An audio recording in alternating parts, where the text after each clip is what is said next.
শ্বশুর ফাদার এটা কথা কই, ও আপনি কি বিয়া করছেন? আরে বিয়া না করলে তোরটা কোন থেকে আইলো? তো শ্বশুর ফাদার কারে বিয়া করছেন?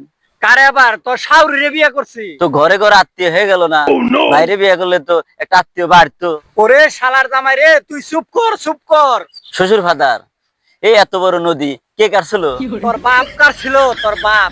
শ্বশুর ফাদার এত বড় নদী কাটছে, এই মাটিগুলা কই ফেলাইছে? ওরে তোর জামাই তোর বাপ কার ছিল আর আমি সাবাই সাবাই খাইছি। এই বালু মাটি খাইছেন, দাঁত কিস কিস করে নাই? শ্বশুর ফাদার হাসতেছেন না কাশতেছেন? এ আমি হাসতেছি না কাঁদতেছি। তোর লগে মায়া বিয়া দিয়ে আমি ছাই খাইছি ছাই।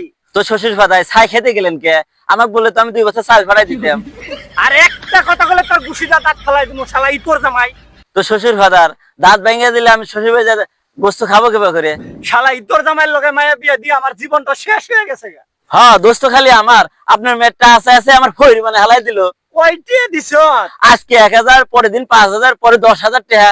আমার মাই এত টিয়াটা করে কি? আর আমি জানি নাকি আমি কোন টাকা দিছি নাকি? শালা ই তোর জামাইয়ের লগে মায়া বিয়া দিয়ে আমি একবারে ঠকছি। আমার জীবনটা একবারে শেষ হয়ে গেল গা। সকল শ্বশুরদের উদ্দেশ্যে আমি বলতে চাই একটা কথা, খালি মেয়ে বিয়া দিলেই হবে না, জামাই ভালো কিনা দেখিয়া যাচাই করে বিয়া দিবে। জামাই চালাক কিনা আর জামাইয়ের সাথে মেয়ে যায় কিনা।